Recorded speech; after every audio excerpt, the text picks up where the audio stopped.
بسم اللہ الرحمن الرحیم کہ محمد کی ایک میم، پہلی میم مولا سے ملی ہوئی ہے اور محمد کی دوسری میم دنیا سے ملی ہوئی ہے۔ محمد مصطفیٰ ادھر سے فیض لے رہے ہیں اور ادھر فیض دے رہے ہیں۔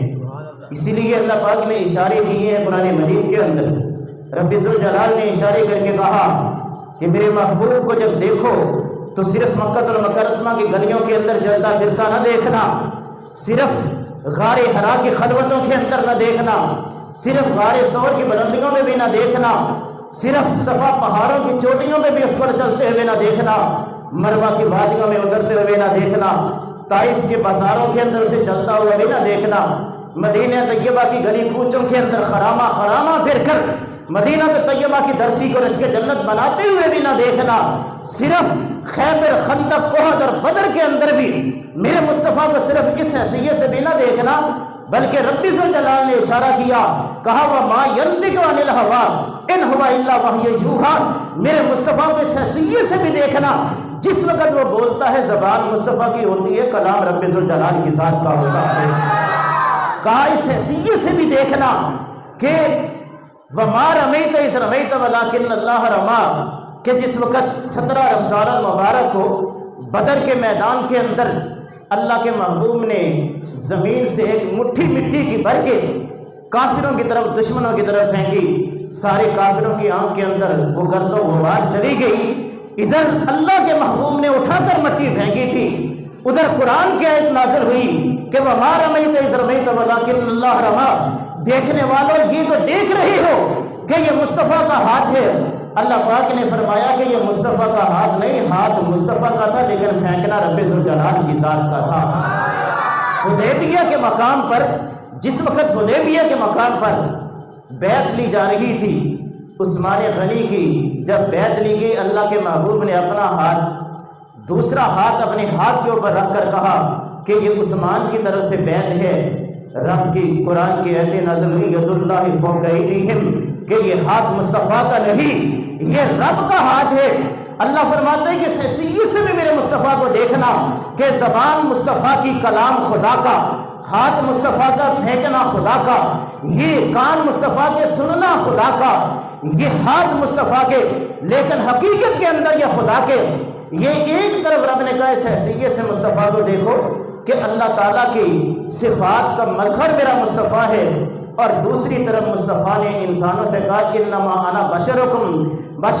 مثلکم، میں بھی تمہاری طرح کا انسان ہوں، یوحیٰ الیہ، مجھ پہ وحی کی جاتی ہے۔ ادھر رب ذوالجلال کی صفات کا مظہر تھا تاکہ خدا سے فیض لے سکے، ادھر اللہ کے محبوب نے فرمایا میں تمہاری جیسا انسان ہوں تاکہ دنیا والوں میں خدا سے فیض لا کر اے انسانوں تمہیں یہ فیض عطا کر سکوں۔ اللہ کے محبوب علیہ السلام کی ایک وہ حیثیت، اس لیے اعظم چشتی نے کہا تھا کہ دیکھنو او ساڈے ورگا پر اسی کدوں اس مل دے، پتھر لال دے پانی وک دے تے پھل کنڈیاں نال نہیں تلتے، جو اسرار حضور دے کھلے کسے ہور تے نہیں او کھل دے، اعظم اوہ عرش تے پھردا اسی وچ گلیاں دے رول دے۔ اللہ کے محبوب علیہ السلام ادھر سے فیض لے رہے ہیں اور ادھر فیض دے رہے ہیں۔ قرآن کہتا ہے کہ وسیلہ تلاش کرو، وسیلہ ڈھونڈو، یہ نظام قدرت ہے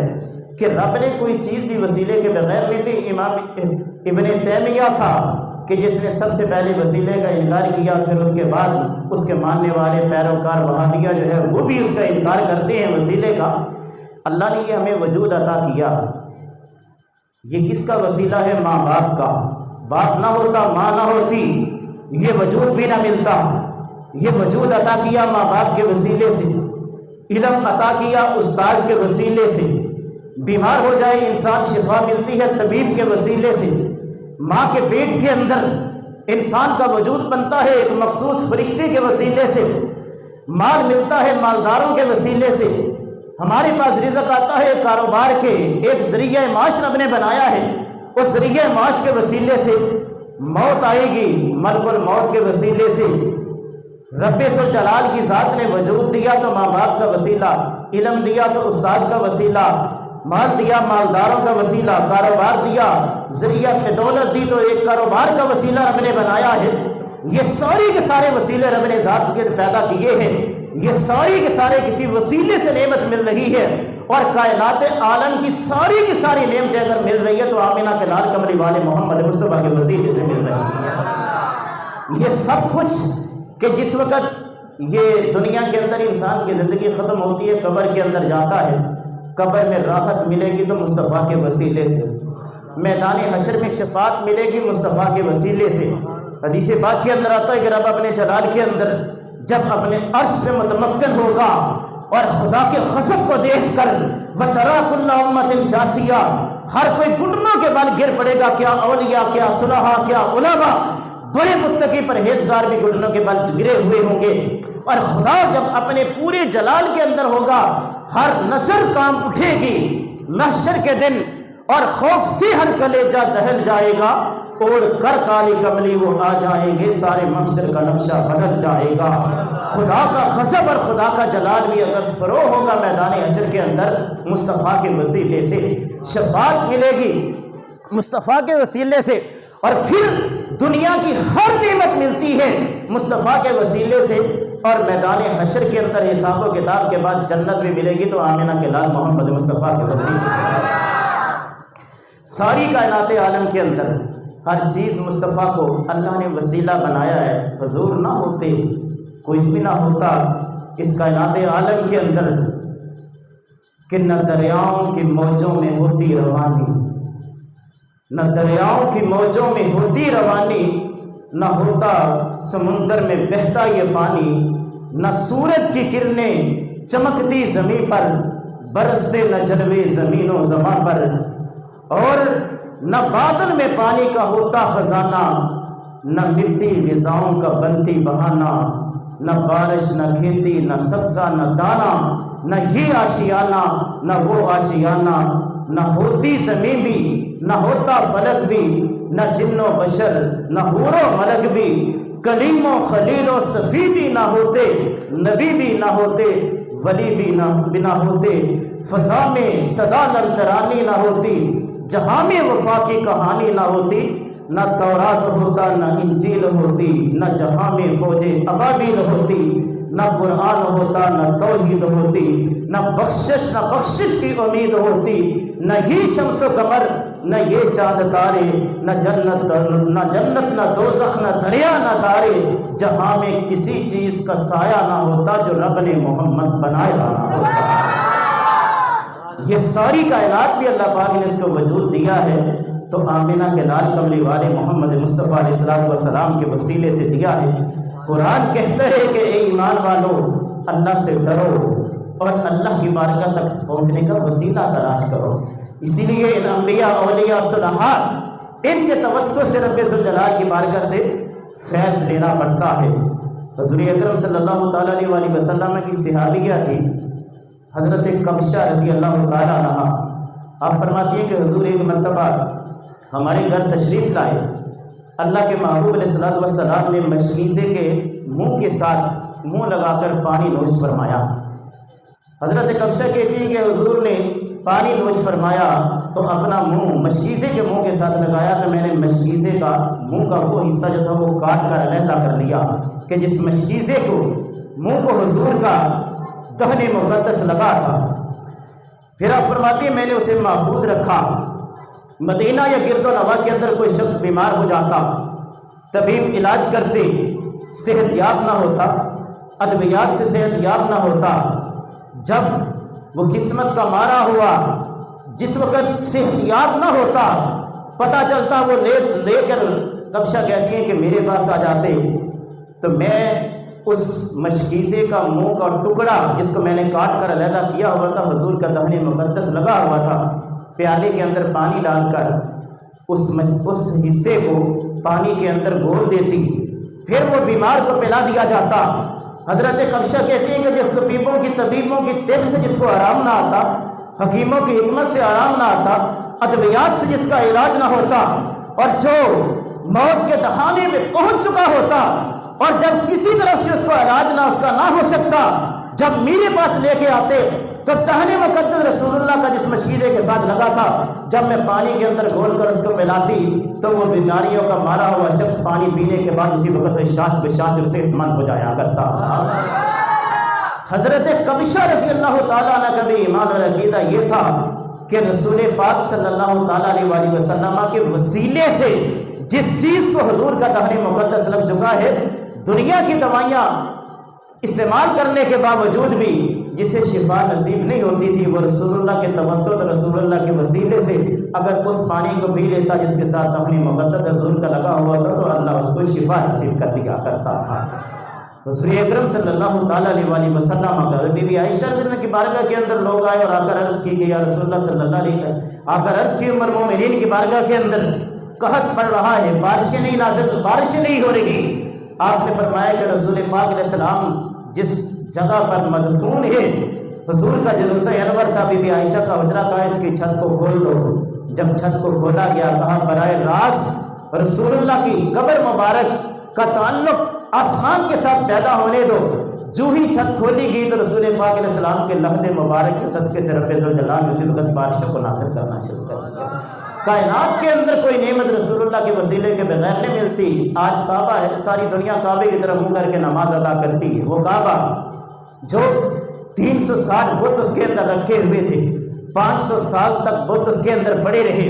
رب چاہتا بتوں سے پہلے بھی پاک کر سکتا تھا۔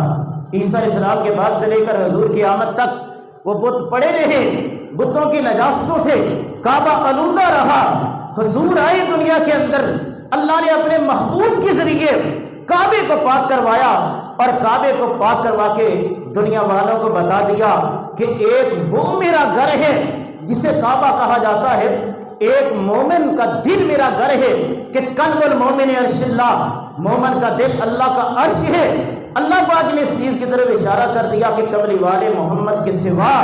وہ کعبہ بھی پاک نہیں ہو سکا، اسے بھی پاک کیا ہے تو مصطفیٰ کے وسیلے سے، اور جب کعبہ پاک ہوا مصطفیٰ کے وسیلے سے وہ بھی میرا گھر ہے۔ اور اے محمد تیرا دل بھی اگر پاک ہوگا تو میرے محبوب کی محبت کے وسیلے سے ہی پاک ہوگا۔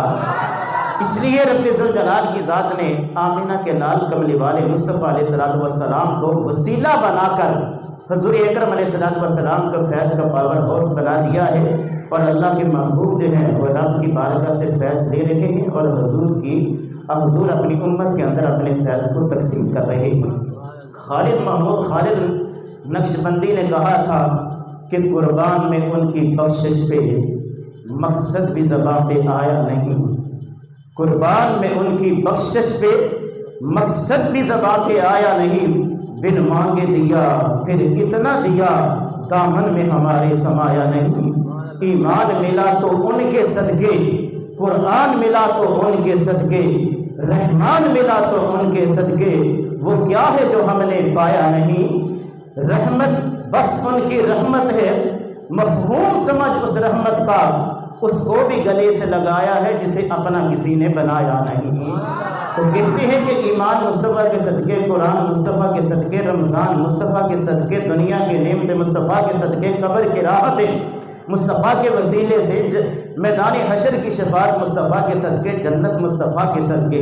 کائنات عالم کے اندر ہر نعمت مصطفیٰ کے صدقے، اور حضور کا یہ صدقہ ہے کہ رب نے ہمیں قرآن بھی دیا ہے، رب ذوالجلال نے یہ ماہ رمضان بھی عطا کیا ہے۔ رمضان کا دوسرا عشرہ چل رہا ہے،